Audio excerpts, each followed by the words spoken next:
할렐루야. 아멘. 맞습니다. 네. 오늘 우리 여러분 성경개관 가르치시는 우리 박 목사님하고 잠깐 방송하느라고 조금 늦어졌는데요. 네. 감사하고요. 여러분 오늘 주제가 들림받을 신부로의 준비입니다. 지금 이 시대에 하나님께서 우리에게 원하시는 우선적인 것이 무엇인가, 이것을 우리에게 일깨워주는 말씀이에요. 그래서 너무나 중요한 말씀인데, 여러분이 이 말씀을 통해서 이 마지막 때는 첫째, 우리가 거룩한 신부로 준비되어야 됩니다. 두 번째, 증인으로 살아가야 됩니다. 이 두 가지가 가장 중요한 겁니다. 네. 그래서 그 부분에 대해 있어서 우리가 살펴보려고 하는 거죠. 자, 우리 데살로니가전서 4장 16절로 17절 말씀에 보면 같이 한번 읽어봅시다. 시작. 주께서 보령과 천사장의 소리와 하나님의 나팔 소리로 친히 하늘로부터 강림하시더니 그리스도 안에서 죽은 자들이 먼저 일어나고 그 후에 우리 살아가는 자들도 그들과 함께 구름 속으로 끌어올려 공중에서 주를 영접하게 하시리니 그리하여 우리가 항상 주와 함께 있으리라. 아멘. 여러분, 예수님께서 승천하시기에 앞서서 주신 말씀 가운데 주님이 다시 오시겠다고 약속하셨잖아요. 그래서 2000년 전에 오신 예수님은 구원의 주, 구주로 오셨어요. 그래서 초림이라고 하죠. 예수님의 초림. 그리고 주님은 다시 오시겠다. 이걸 예수님의 재림이라고 이야기합니다.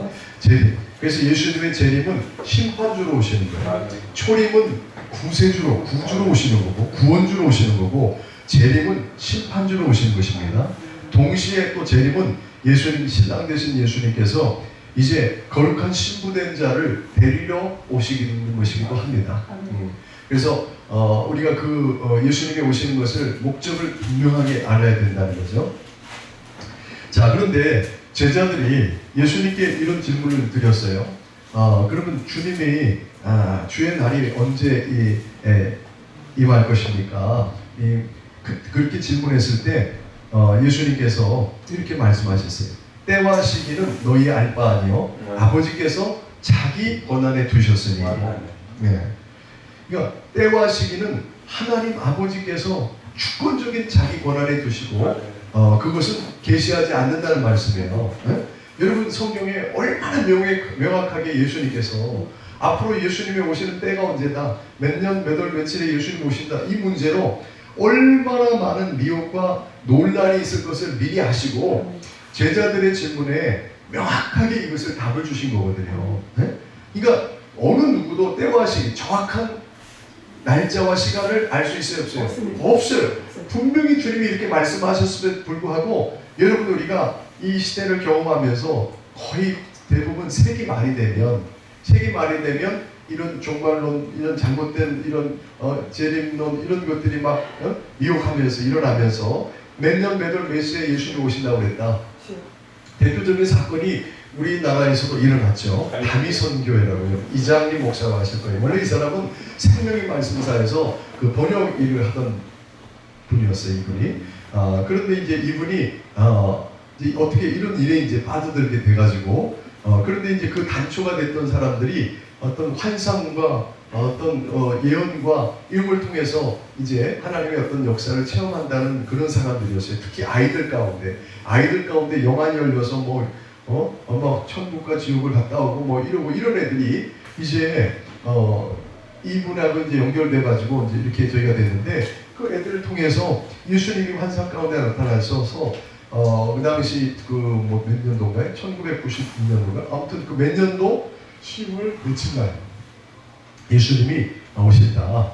그래서 깨어있는 성도들에게는 주님 그날과 그 시를 알려주신다. 뭐 이런 식으로 해갖고 이분이 이제 그걸 이제 다가올 미래를 대비하는 책을 시리즈 3권을 썼단 말이에요. 그래가지고 이제 그것이 베스트셀러가 됐어요. 근데 주로 어떤 사람이 있냐면 주로 정말 주님의 오심을 깨어 기도하고 준비하고 사모하는 사람들이 이 책을 많이 읽었어요. 네? 별로 그런 거에 관심도 없는 사람이 이 책을 읽는지도 모르고 읽지도 않아.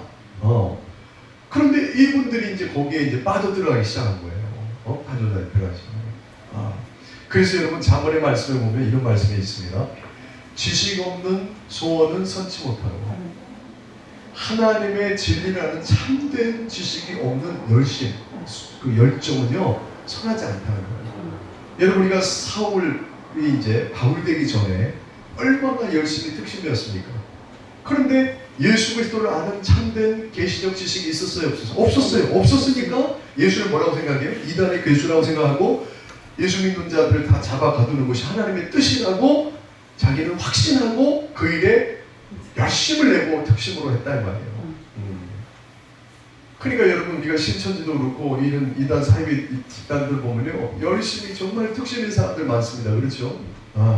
지금도 이렇게 보면은 그 난리를 쳤음에도 불구하고 신천지에서 이 지하철역이나 이런 데서 아주 그냥 대규모로 프랜카드 걷어놓고 얼마나 공격적으로 포교하는지 모릅니다. 지금도 저희 교회도 계속 신천지 일부 그거 갖다 꽂아놓고 가요. 그렇게 하지 말라고 뭐 써붙여놓고 해도. 그러니까 거기에 빠져있는 사람들은 그렇게 해야 자기들은 인정받고 구원받는다고 믿기 때문에 그 잘못된 열심으로 그렇게 행하고 있는 거예요. 자, 그런 것처럼 이 지식 없는 소원, 지식 없는 열심이 이렇게 해악성을 갖고 있는 겁니다. 자, 그런데 오늘 우리가 여기서도 교훈을 얻는 것은 무엇이냐면 우리가 기독교는 체험의 종교라고 말하죠. 그래서 다양한 영적 체험, 은혜의 체험들이 있습니다. 자, 그러나 여러분 우리는 우리의 신앙의 근거는 기초는 체험이 아닙니다.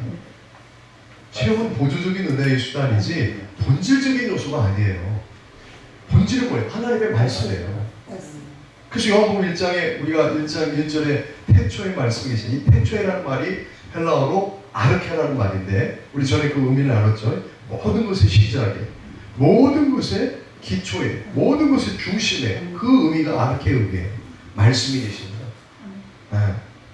그러니까 우리의 신앙의 근본적인 토대는 하나님의 진리의 말씀 위에 서야 되고 그 말씀의 성취의 역사로 체험과 경험과 은혜가 우리가 주어져야 되는 거죠. 말씀의 지식적인 부분만 붙잡고 있으면 어떻게 되니까 바리새인처럼 돼버리는 거예요. 교만해져가지고. 그래서 성경에 뭐라고 하냐면 지식은 교만하게 하나 사랑은 덕을 세운다. 지식만 추구하면 안 돼요. 거기에 하나님의 사랑의 은혜의 체험이 있어야 된다. 네. 자, 그래서 우리가 이제 우리의 신앙의 토대를 견고히 하고 그러면서 우리가 추구해야 되는 그 체험의 영역은 말씀의 성취를 경험하는 그 은혜를 추구해야 되는 거예요. 그 은혜를. 그런데 이제 특히 우리나라에 대표적인 이단들이 많은 이유가 되는 배경이 있죠. 그 이유가 되는 배경은 우리나라는 이 전례적으로 무속 샤머니즘에 굉장히 많은 영향을 받은 나라잖아요, 그죠? 그래서 예전에는 뭐 샤머니즘에 거의 지배당하다시피 뭐 하시면 뭐 애고를 물리쳐야 된다고 뭐 무당된다고 굿하고 이런 일이 아주 그냥 비일비재했던 민족이다 말이죠. 자, 그렇기 때문에 우리 한민족의 사고방식 자체가 이 샤머니즘적 토대 위에 있어요. 그래서 특히 우리 한국 사람은 뭐에 약하냐면 신비주의에 약합니다. 어떤 신비적인 걸 체험하고 신비스러운 현상을 하면 맥을 못 쳐요. 그래서 보니까 이번에 그 JMS 누구의 저기 정명석이도 그 이제 그것이 알고 싶다 해서 쭉 나오는 거 이렇게 내용을 보고 더 자세한 이제 기사들을 보니까 초창기 때는 많은 그런 어떤 우리가 말하는 은사적인 영역을 행했더라고요. 가지고 정말 그 사람 속에 쪽지게처럼 알아내기도 하고 이 사람이 뭐 병에 난다고 낫기도 하고 그런 게 있었던 거예요. 있었으니까 이제 거기에 이제 완전히 빠져들어가는 거죠. 가지고 자, 그런데 이제 우리가 이런 그 모든 대부분의 이단들이 다 이런 신비주의적 이 배경을 갖고 있습니다. 이만희도 마찬가지예요. 이만희도 다 그런 게 있었다고요. 그래서 거기에 이제 휘둘려 갔던 거예요. 가지고 다. 자, 그런데 이제 그런 것들을 맹목적으로 추구하는 것에서 이제 우리는 하나님의 진리의 말씀에 우리가 온전한 그런 신앙을 추구하는 그러한 이제 사람들로 우리가 세워져 가야 되는데 이제 그런 영향을 우리가 선한 영향력을 받으면 그렇게 우리가 자라가지만 그렇지 않고 자꾸 한쪽으로 치우쳐서 그냥 은사만 은사주의로 자꾸 한쪽만 치우쳐서 하게 되면 말씀을 터부시하게 되어져요. 제가 사역을 하면서 많은 사람들을 만났어요. 사역자를 만났는데 굉장히 이렇게 치우쳐 있는 사람들을 많이 만났어요. 은사는 있어, 나는. 은사는 있는데 은사주의는 잘못된 거예요. 은사는 귀한 하나님의 은혜 선물이죠. 카리스마도. 하나님께서 주시는 성령의 나타나 우리의 유익을 위해서 주시는 거예요. 그런데 그거에 치우치면 은사주의가 되는 거예요. 신비, 성경 자체가 신비 아닙니까? 그렇죠? 창세 이래로 앞으로까지 모든 일이 다 하나님의 역사의 신비예요. 근데 그 신비에 치우치면 신비주의가 돼버리고 이때부터 변질되고 왜곡된 신앙이 돼버리는 거예요. 그러니까 여러분 성경에 보면 하나님 말씀에 뭐라고 했어요? 좌로나 우로나 치우치지 말라. 얼마나 정확한 말씀입니까? 자, 우리는 그런 은사적이고 신비적인 것도 필요합니다. 그러나 우리는 치우치면 변질되고 왜곡되기 때문에 반드시 하나님의 진리의 말씀에 또 견고한 우리는 토대를 둬야 돼요. 그래서 말씀과 성령의 역사가 조화를 이룰 때 어느 쪽에도 치우치면 안 될 때 그럴 때 우리가 건강한 신앙인으로 우리가 세워져 가는 겁니다. 성경에는 우리를 성전이라고 합니다. 하나님의 영이 거하시는 성전이라고 합니다. 그럼 여러분 성전은 본래 뭐였죠? 건물로서의 성전이죠. 그 성전은 예표고 모형입니다. 참 성전은 거듭난 그리스도인들이 참 성전이에요. 자, 그런데 이 솔로몬이 성전을 처음 세웠어요. 솔로몬이 성전을 처음 세웠을 때 그 성전을 버티는 두 기둥이 있었죠. 그렇죠? 그럼 이 두 기둥이 있는데 이 두 기둥이 균형을 이루지 않으면 어떻게 될까요? 성전은 기울어져 있게 돼 있고 무너지게 돼 있는 거예요. 정확히 이 두 기둥은 뭐예요? 균형을 이루어야 돼요. 높이도 같아야 되고 두께도 같아야 되고 균형을 이루어야 돼요. 이 성전의 두 기둥의 영적 의미가 말씀과 기도, 말씀과 성령의 역사하심이다 이 말이죠. 이게 균형을 이룰 때 그것이 건강한 아름다운 온전한 성전으로서의 모습으로 우리가 세워져 가는 것입니다. 우리가 추구하는 신앙이 그런 신앙인 거예요. 그래가지고 자, 그러면 주의 말씀에 그날과 그 시는 아무도 모른다고 말하잖아요. 하나님 아버지만 아시고 때와 시기는 너희 알 바 아니다. 그럼 그것은 뭐예요? 그때만 그런 게 아니라 그건 영원한 진리라고요. 그러니까 뭐 예수님이 아니라 어떤 모습으로 환상 가운데 몇 년도 몇 월 며칠 내가 올 것이다 이야기를 해도 이미 그 주님께서 주신 말씀에 명확하게 그것에 대해서 말씀하고 있으니까 우리는 그 말씀으로 그 체험을 뭐 해야 돼? 분별해야죠. 분별해. 그 성경에 보면은 예언에 대해서도 마찬가지예요. 예언이라고 무조건 하나님 다 주신 말씀이 아닌 경우도 있거든요. 그 사람의 어떤 생각이 믹싱돼서 나올 수도 있고 마귀의 미혹의 생각이 들어올 수도 있고 하니까 그러니까 예언을 멸시하지 말되 범사에 헤아려 선한 것을 취하라고 되어 있다는 것이에요. 이 헤아린다는 말이 분별하다는 뜻인 것이죠. 뭘로 분별해요? 우리는 이미 진리의 말씀이 주어져 있다고요. 그 진리의 말씀을 가지고 우리는 진리의 영의 성령님의 도우심 가운데 분별해야죠. 헤아려야죠. 그래서 제가 하는 말이 그거예요. 제가 자주 했던 말씀이 그거 아닙니까? 자, 저는 예언의 영으로 성령이 저를 사용하십니다. 여러분 안에도 동일한 성령이 계시잖아요. 그러니까 그 같은 성령이 소위 보증의 역사를 하신단 말이에요. 하나님께로부터 온 것이면 내 속에서 그 성령이 맞다라고 내 안에서 감동하시고 보증의 역사를 하고 하신단 말이죠. 그래서 예전에 제가 대구에 집회 갔을 때 이야기입니다. 대구에 어느 교회 집회를 갔는데 그 얘기 아마 여러분 했을 거예요. 이제 어느 집사님, 그때는 이제 목사님 옆에 계시고 이제 사역을 할 때인데 집사님인데 목사님 잠깐 화장실 가셨어요. 그래갖고 저기를 하는데 그 집사님이 이제 있는데 제 마음속에 딱 하나님 뭘 보여주시냐면은 두 갈래 길을 보여주시. 두 갈래 길. 두 갈래 길. 근데 하나는 하나님 예비하신 일이고 하나는 가서는 안 되는 길이에요. 근데 여기서 이제 이분이 그 선택에서 지금 어떤 그 혼란을 겪고 있는 상황을 알게 하시더라고요.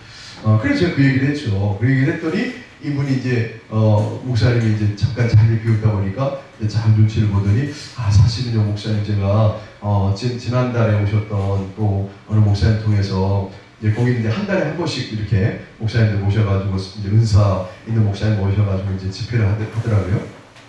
오셨을 때 이제 그 목사님이 이제 자기는 이제 주의적으로 부름받았다고 이렇게 하면서 이제 그 길을 가도록 하나님 인도하신다고 이렇게 했다는 건데, 사실 자기도 그런 그 어떤 부르심을 느끼고 계속 기도하고 있었는데 너무 형편이 안 좋으니까 어떻게 해야 될지 모르고 있었는데, 그 목사님이 딱 명함을 주면서 내가 신학교를 운영하고 있는데 나한테 연락하고 오라고, 그럼 내가 숙소랑 뭐 이런 것도 다 제공해주고 학비도 장학금으로 지원해주겠다고 이렇게 이제 하더라는 거예요. 근데 그거를 이 집사님한테, 목사님에게는, 담임 목사님한테는 얘기하지 말고 나한테 조용히 연락하고 오시라고 이렇게 한 거예요. 그럼 여러분이 보세요.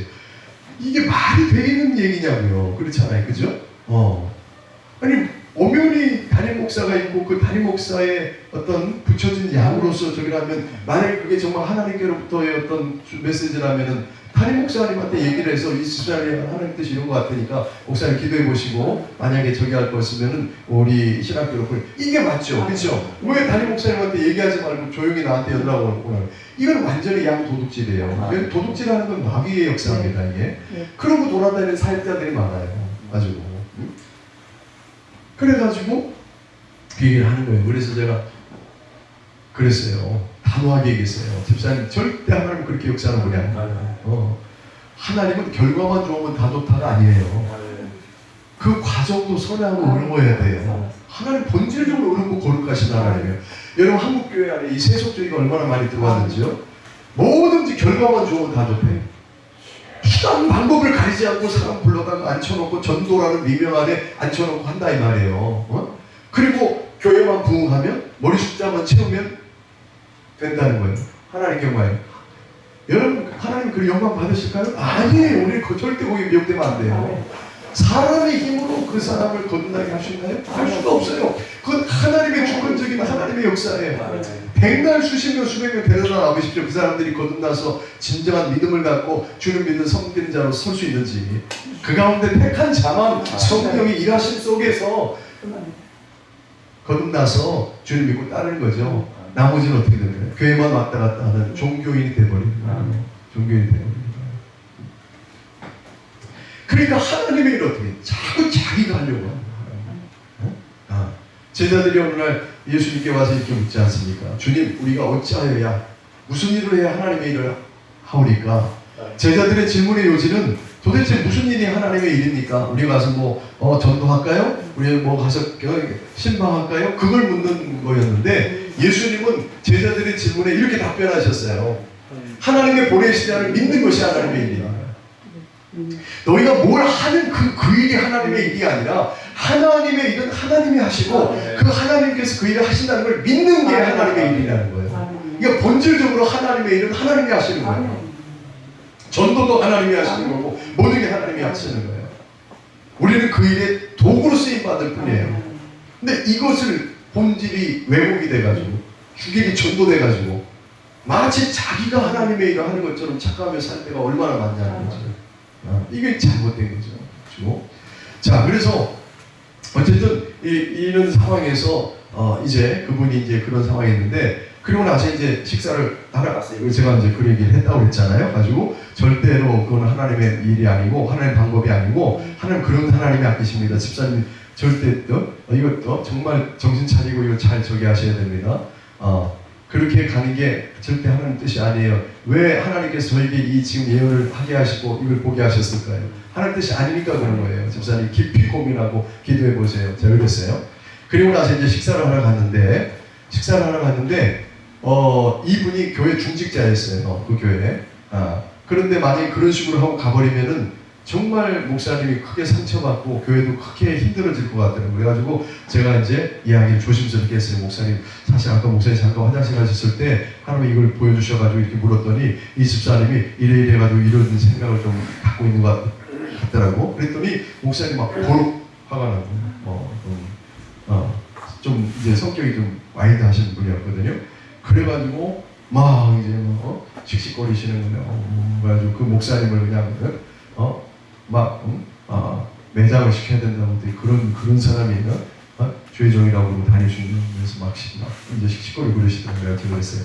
목사님 일단 진정하시고 하나님이 이 일을 드러나게 하셨을 때는 하나님의 선한 의도와 목적하시고 있으니까 그러니까 일단은 목사님 모른 척 하고 계시고 기도하시면서 좀 추이를 보십시오. 그리고 얘기하는데 옆에서 사모님이 딱 얘기를 꺼내는 거예요. 사실은요 목사님, 사실은 제가 이걸 알고 있었어요. 그 집사님 친한 어느 또 집사님인데 그 집사님이 어느 날 나한테 와가지고 사모님 이 김 집사가 지금 요즘에 보따리 쌀 생각하고 있어요 지금 하면서 얘기를 해주더라는 거예요.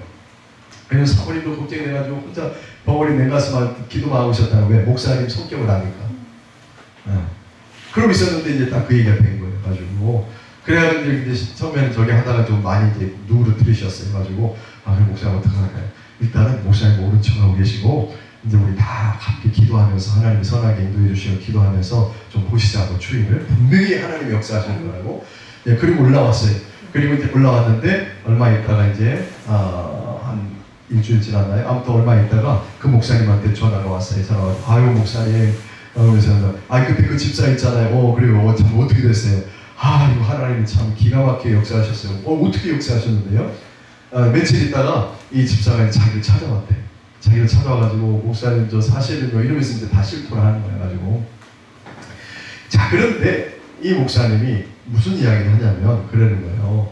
목사님 사실 제가 기도하는데 이 집사가 그런 부르심이 있는 것 같아서 근데 형편이 너무 어렵다는 거예요.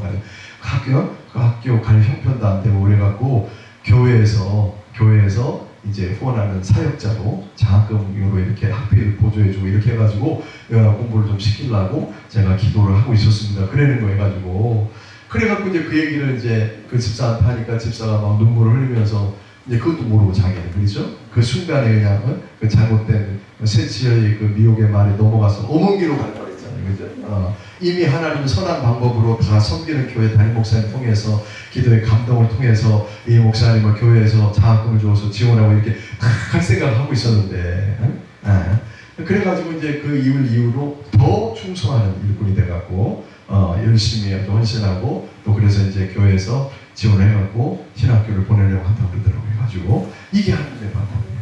네.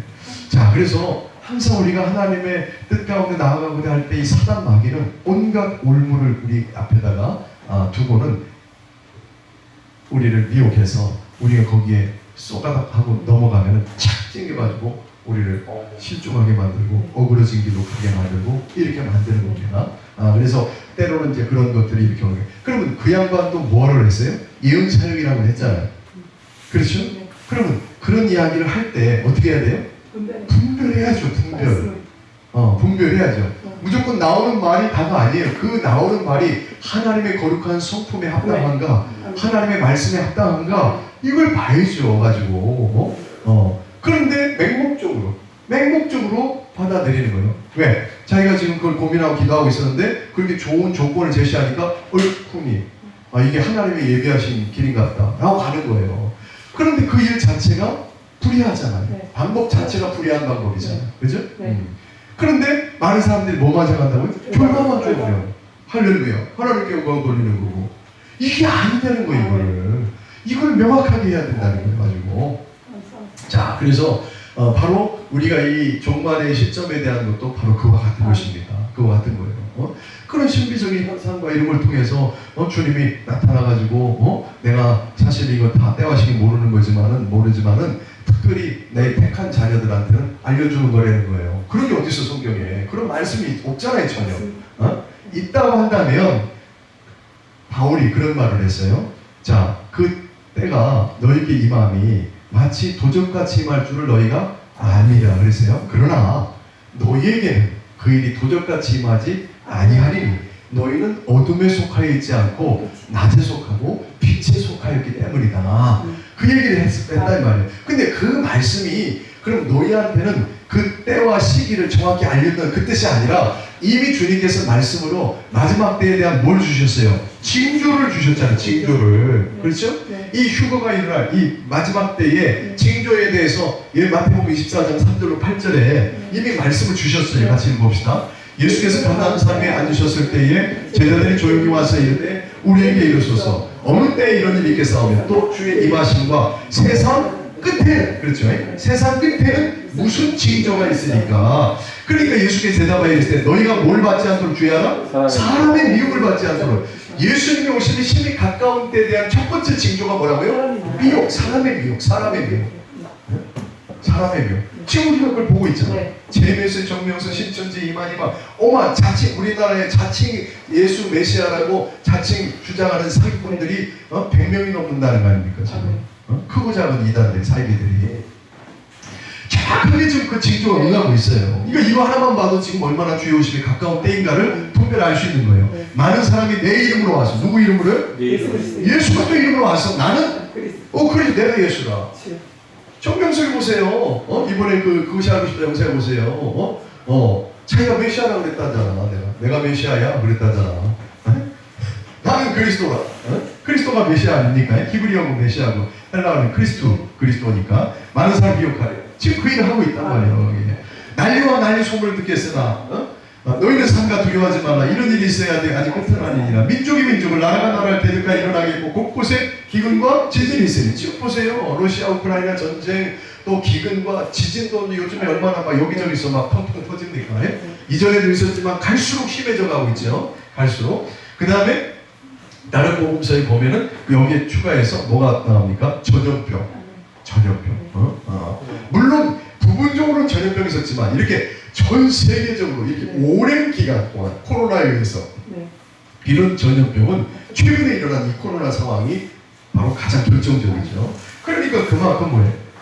주님의 때에 가까이 다가왔다는 징조를 보여주시는. 그러니까 우리는 빛에 속한 어둠에 속하지 아니하고 낮에 속한 하나님의 자녀들이기 때문에 이런 것들을 일어나는 걸 보면 징조에서 뭐예요? 깨어있게 되는 거예요. 그러니까 그런 사람들은 도적같이 오지 않는다는 의미지 때와 시기를 알려준다는 뜻이 아니거든요. 그런데 그 말씀을 그렇게 국회해가지고 마치 때와 시기를 아는 것이 깨어있는 사람들, 하나님 택한 주님이 택한 자들에게는 합당한 것처럼 그렇게 미혹했다 이 말이에요. 다가온 날 대비하는 그걸 보면 그래가지고 그때 어떻습니까? 막 그 사람들이 하얀 옷 입고 건물에 올라가서 막 손을 들고 올라가서 그 안에서 막 얼마나 열정적으로 기도하고 울며 불며 휴거 들림받기 위해서 그렇게 그게 생방송으로 9시 뉴스에 그냥 그대로 다 나왔잖아요. 전국에.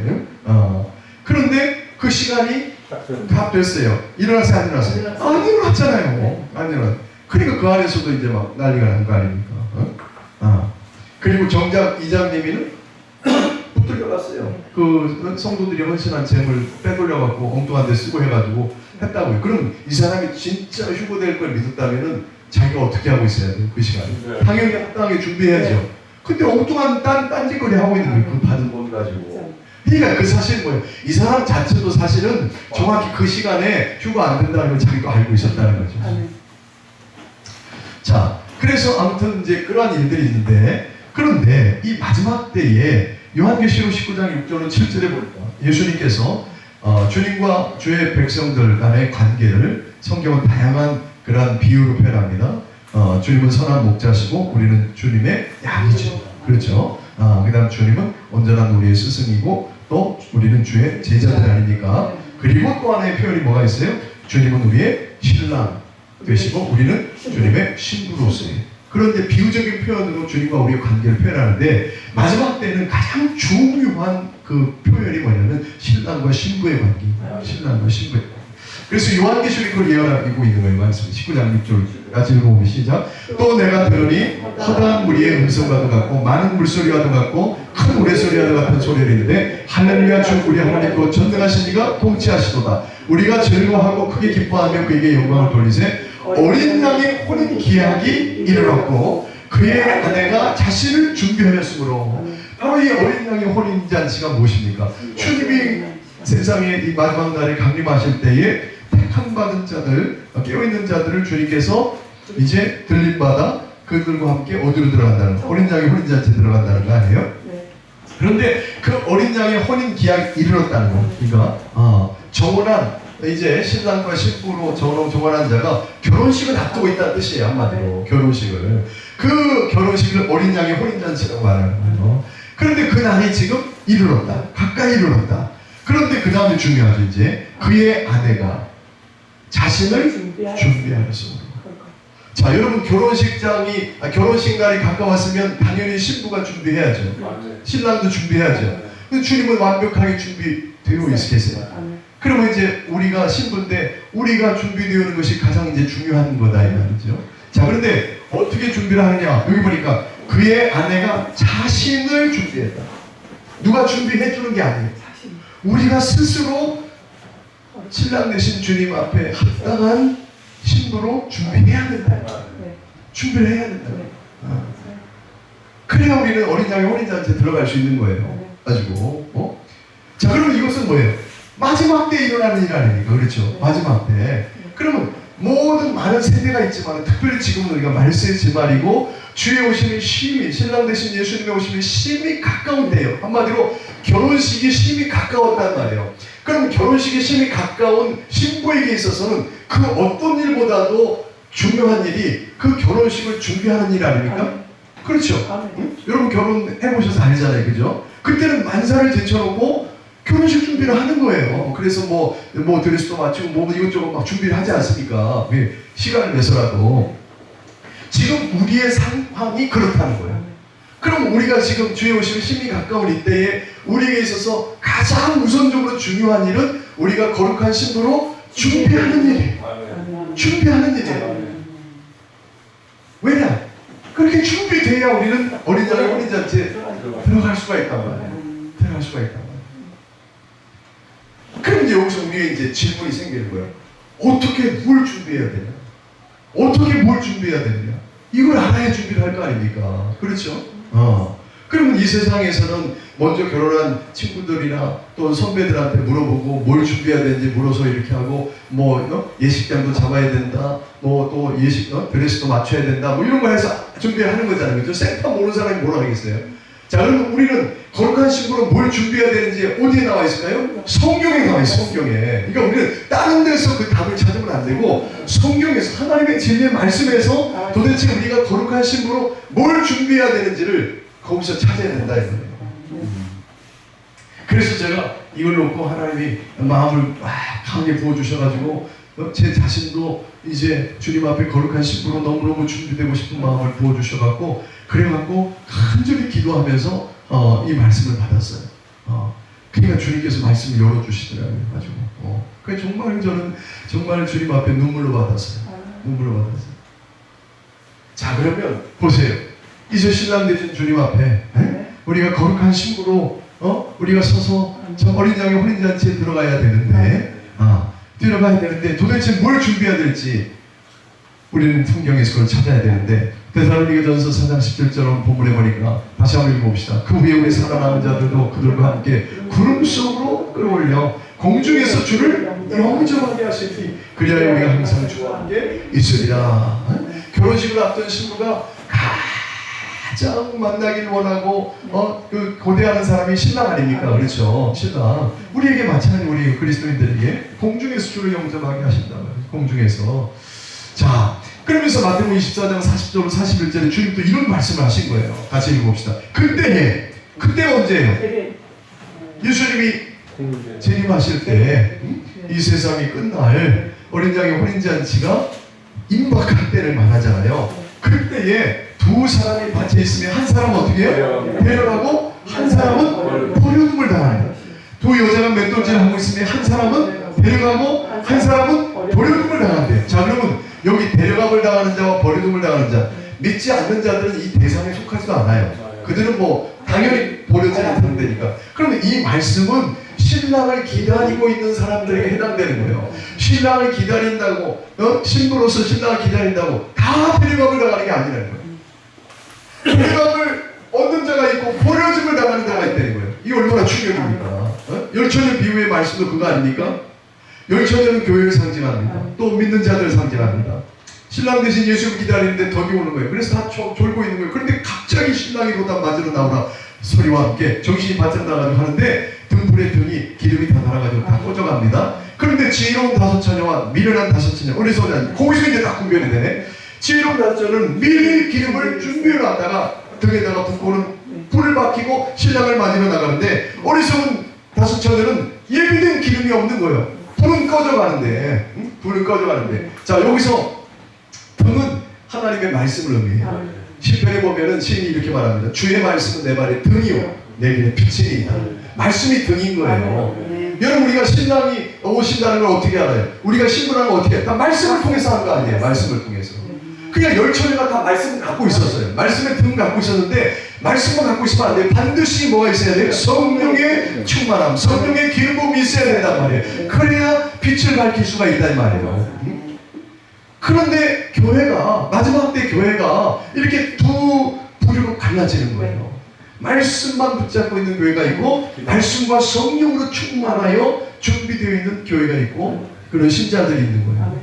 그런데 다 주님 앞에 오실 때 데려감을 당하는 게 아니라 이 성령으로 준비되어 있지 못한 사람들은 못 들어가는 거예요. 그리고 말씀과 함께 성령의 기름으로 준비되어 있는 시에로 5 처녀만 어린 양의 혼인잔치에 들어가고 문이 닫혀버린다 이 말이에요. 문이 닫혀버린다. 다 같은 얘기인 거죠. 한 사람은 데려가고 한 사람은 버려둠을 당한다.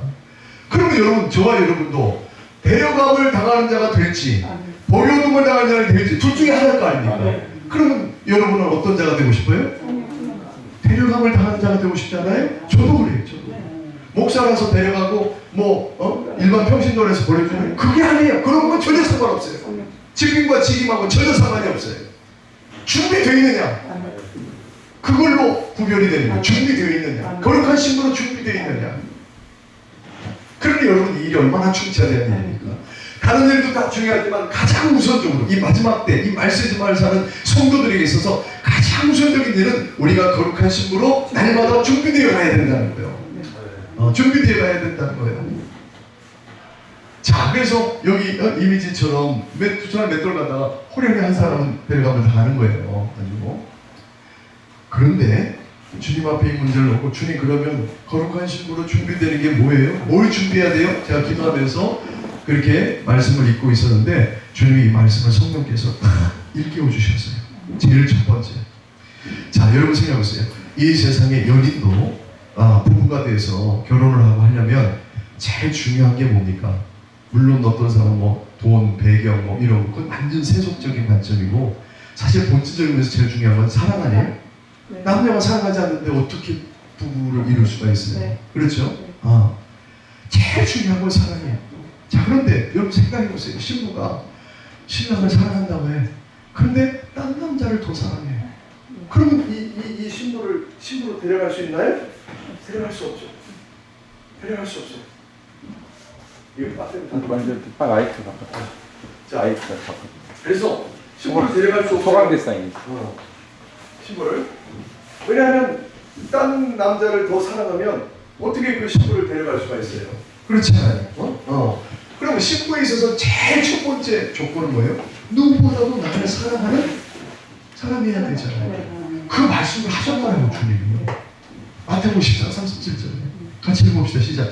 아버지나 어머니를 나보다 더 사랑하는 자는 내게 합당하지 아니하고 아들이나 딸을 나보다 더 사랑하는 자도 내게 합당하지 아니하고. 합당하지 않다는 말은 영어 성경에 보니까요, It's not worthy to me라고 되어 있습니다. 내게 가치가 없다고 되어 있습니다. 그러니까 아버지나 어머니라 할지라도 나보다 부모를 더 사랑하는 자는 내게 가치가 없다는 것이에요. 아들이나 딸, 자녀를 나보다 더 사랑하는 자도 내게 가치가 없다. 합당하지 않다. 그러니까 여러분 신랑 되신 예수님의 거룩한 신부된 자는 그 누구보다도 그 어떤 대상보다도 주님을 더 사랑하는 자녀야만 한다는 거예요. 그게 거룩한 신부의 첫 번째 기준이더라고요.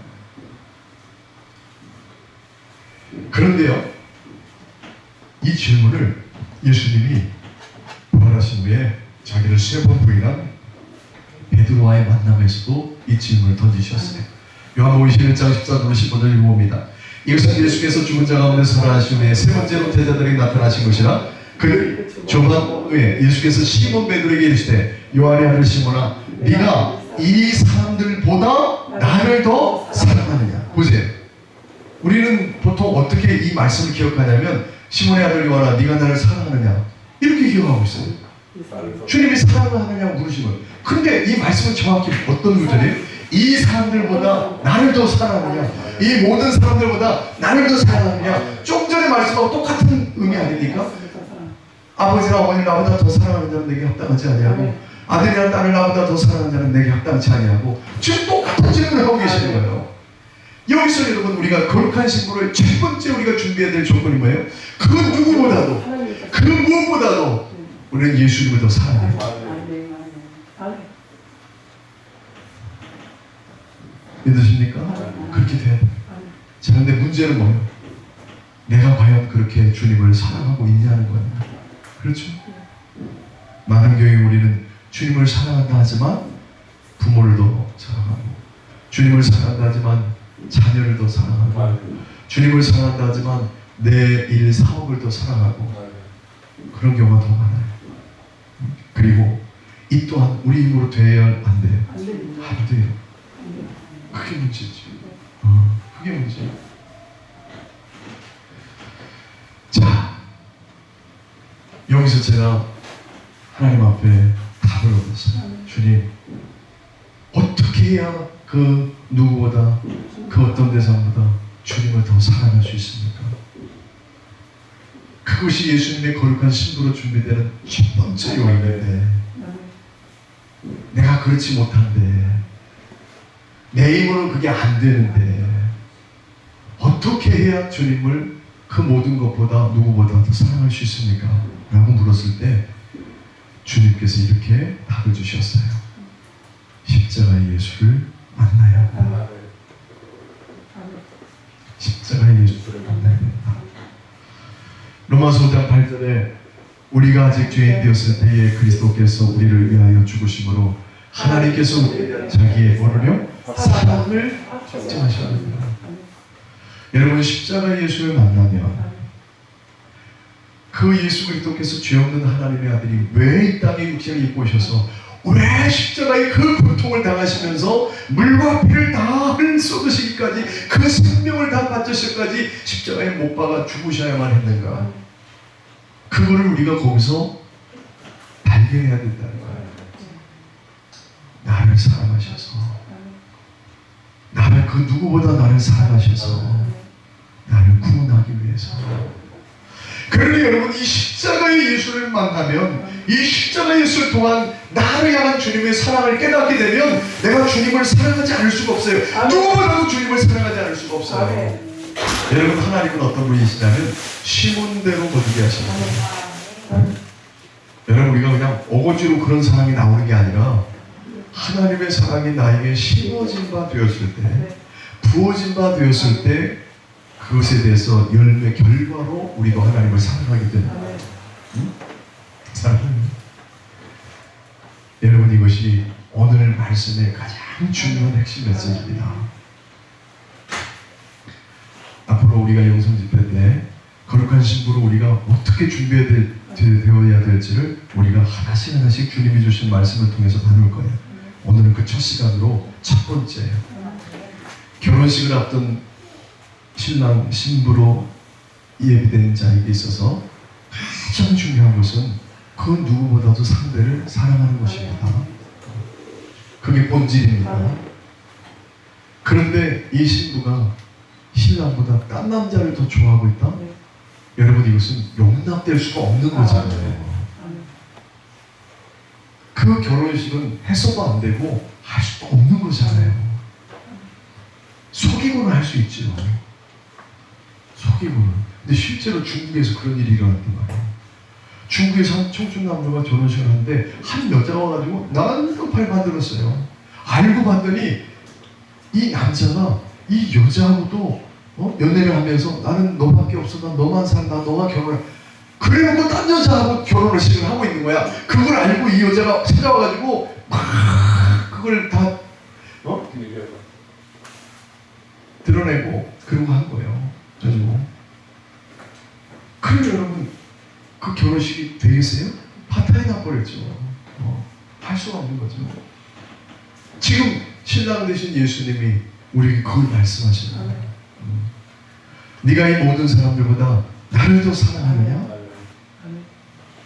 그게 바로 거룩한 신부로 우리가 준비되어야 될 첫 번째 요건입니다. 일단 다 내려놓고 첫 번째로, 아까 우리가 말씀 나눈 것처럼 지금은 그 어느 때보다도 주님이 오시면 심히 가까운 모든 주님 말씀하신 징조가 다 흥하고 있는, 말씀을 알고 있는 자라면 다 다 분별할 수 있는, 정확히 그때와 시기, 몇 년, 몇 월, 며칠, 몇 시인지는 알 수 없지만은 임박했다는 사실은 누구나 알 수 있고 누구도 부정할 수 없는. 그러면 지금 이 시점에서 어린 양의 혼인잔치, 결혼식이 지금 가까이 다가왔는데 여기서 우리에게 가장 중요한 일이 뭡니까? 거룩한 신부로 준비되는 일이잖아요. 거룩한 신부로. 그게 우선순위단 말이에요. 거룩한 신부로 우리가 준비되어져 가면서 다른 일도 하고 이 일도 하고 저 일도 하는 것이지, 거룩한 신부로 준비되지 않으면서 다른 일을 하다가 막상 주님 오셨을 때 우리가 주님 앞에 부인당하고 버려짐을 당하면 어쩔 거냐고요. 그걸 어떻게 책임져 누가?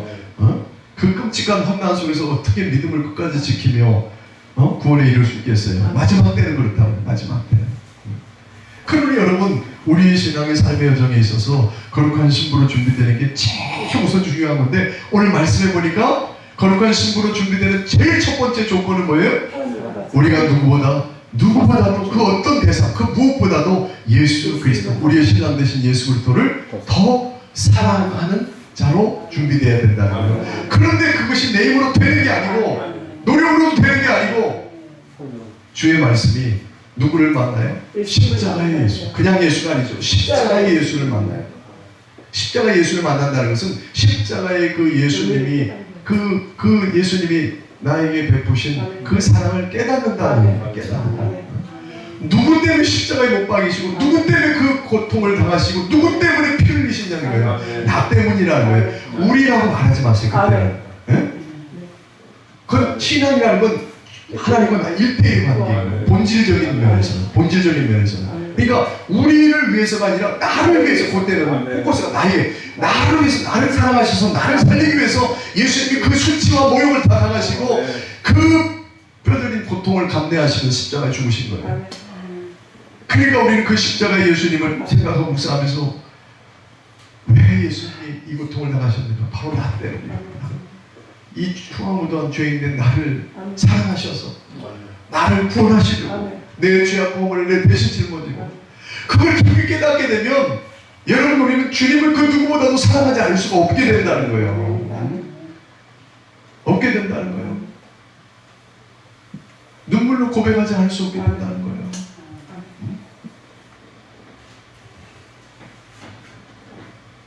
그것이 바로 우리가 거룩한 신부로 준비되어야 될 첫 번째 요소입니다. 그러니까 이제 여기서 우리는 이제 첫 번째 답을 얻게 된 거예요. 그러니 이제 우리는 어떻게 기도해야 되겠어요? 우선적으로 주님, 나를 향한 그 주님의 사랑을 십자가의 예수님을 통해서 깨닫게 달라. 기도해야 돼요. 그걸 깨닫게 하신 이가 성령이세요.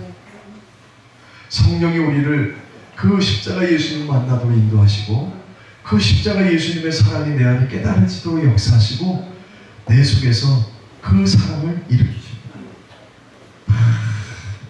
하나님은 사랑이십니다. 본질이 사랑의 영이십니다. 성령이 사랑의 영이십니다.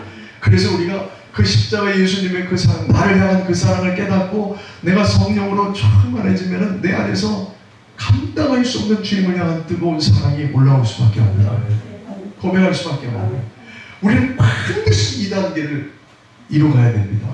여러분, 기도하실 때마다 우선적으로 이 기도를 먼저 하십시오. 주님, 오늘도 내가 십자가 예수님 만나기 원합니다. 그 십자가에 예수님 내게 베푸신 그 사랑을 깨닫기 원합니다. 그래서 나도 그 누구보다도 그 무엇보다도 예수님을 더 사랑하는 자가 되기를 원합니다. 여러분, 이 기도를 꼭 드리십시오. 날마다 간절히 드리십시오. 반드시 응답하십니다. 반드시 여러분의 마음에 감당할 수 없는 주님의 사랑이 깨달아질 때가 올 거예요. 저도 그랬어요. 통곡했어요. 얼마나 감사하고 눈물로 사랑을 고백하고 주님 앞에 그랬는지 몰라요. 때마다 그 십자가 예수님을 생각할 때마다 그냥 하염없이 눈물이 나요. 완전히 울보가 되었어요. 울보가. 그 은혜가 회복됐어요. 울보가 되어요. 그래서 저는 예배당에서 혼자 기도하면서 얼마나 주님 앞에 많은 눈물을 흘리는지 몰라요. 그냥 눈물이 나와요. 예수님만 부르면 눈물이 나와. 내가 너무나 사랑하는 그 누구보다도 사랑하는 내 아내보다, 내 아들보다, 아멘. 내 부모보다, 그 누구보다 아멘. 내가 더 사랑하는 예수님. 아멘. 그것을 고백할 때마다 정말 내 속에서 마음이 뜨거워지고 주님을 향한 사모하는 마음에 눈물이 나와요. 그걸 주님께서 체험케 하셨어요. 아, 십자가 예수님. 십자가 예수의 사랑을 깨달아야 그 사랑이 내게 흘러넘칠 때 성령 안에서 내가 주님을 그렇게 사랑하는 자로 서게 되고 준비가 되는 거예요. 여러분, 이것이 우리가 거룩한 신부로 준비해야 될 첫 번째 요소입니다. 이 한 가지를 꼭 기억하십시오.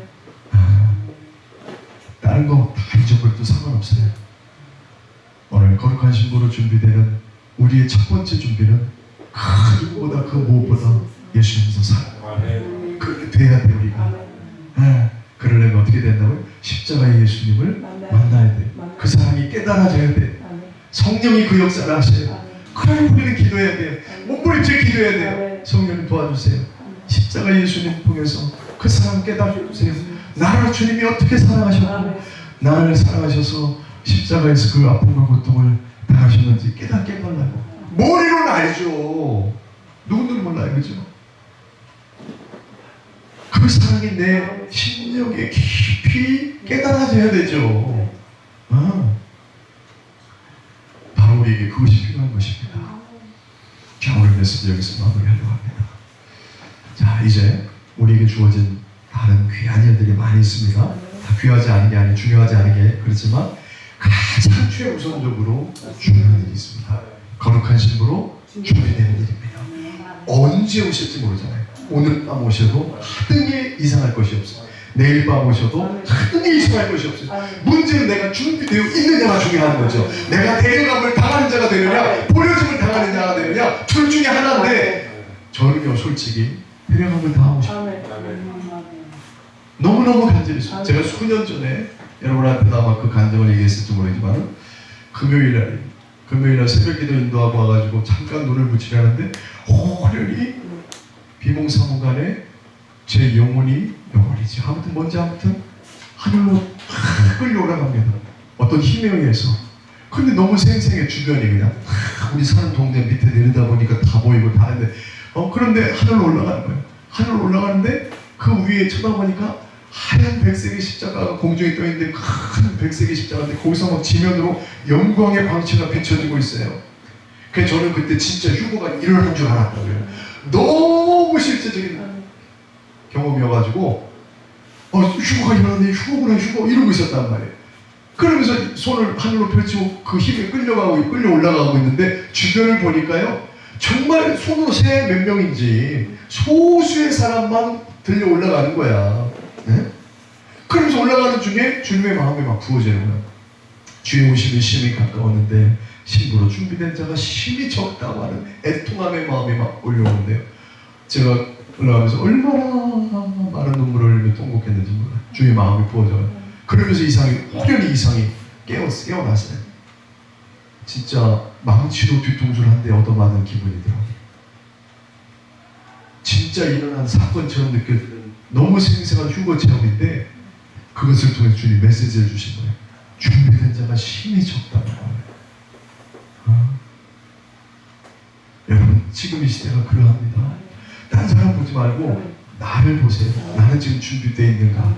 지금 이 밤에 오셔도 나는 들림 받을 수 있을까? 나는 데려감을 당할 수 있나? 아니면 버려짐을 당하게 될까? 그런 게 어떻게 하나요? 말씀을 통해서 거룩한 신부로 준비된 자는 데려감을 당합니다. 준비되어 있지 못한 자는 버려짐을 당하는 거예요. 뭘 준비해야 된다고요? 오늘 첫 번째 말씀 보니까 그 무엇보다 그 누구보다 우리의 신랑 되신 예수님을 사랑해야 된다. 사랑해야. 그 말씀 앞에 나를 비춰보는 거예요. 내가 지금 그렇게 사랑하고 있는가? 자신이 난 가만히 생각하니까 내 가족을 더 사랑하고 내 애들을 더 사랑하고 내 하는 일을 더 사랑하고 다 여러분 깨닫게 하시는 주님께서 그럼 어떻게 해야 돼요? 정신 차려야죠. 지금 그 어떤 것보다도 빨리 이제 이 거룩한 신부로 내가 주님 사랑하는 자로 준비되는 게 제 역사 아닙니까? 기도합니다. 주님 앞에 기도합니다. 큰 여러분의 마음의 중심을 담아서 기도하는 거예요. 해보십시오. 어떤 일이 일어나나. 십자가의 주님의 사랑이 깨달아집니다.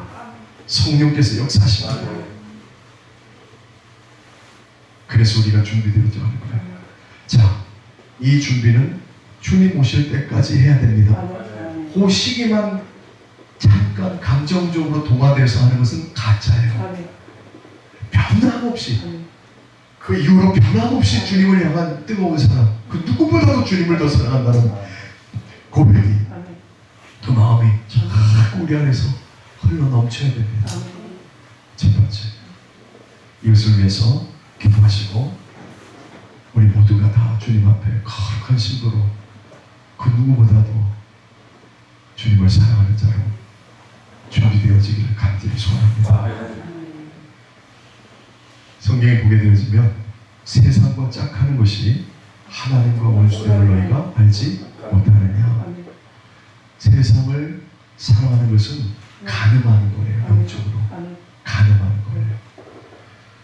자, 아까 제가 말씀드린 것처럼 신부 되어질 자가 그 신랑보다 다른 남자를 더 좋아하면 자격이 없죠. 그런데 더 나가서 딴 남자와 간음을 단통을 했다면 이거는 완전 자격 끝입니다. 근데 우리가 그 짓을 하고 살아왔어요. 그걸 회개하고 우리는 주님 앞에 나가야 됩니다. 그래서 이제 여러분, 오늘 말씀이 너무 중요한 말씀이에요. 나름 중요한 거 있지만 이거를 여러분의 삶에 최우선순위로 두십시오. 아침에 눈 뜨고 저녁에 잠자리 이룰 때까지 매일매일 거룩한 신부로 준비되는 이것을, 이 기도를 최우선으로 하십시오. 그리고 그 기도에 내가 누구보다 주님을 사랑하는 자로 세워지는 것을 제일 우선적인 기도를 하십시오. 그래서 여러분의 마음 상태가, 심령의 상태가 그렇게 준비되어 가시기를 주의 이름으로 축원합니다. 기도하겠습니다.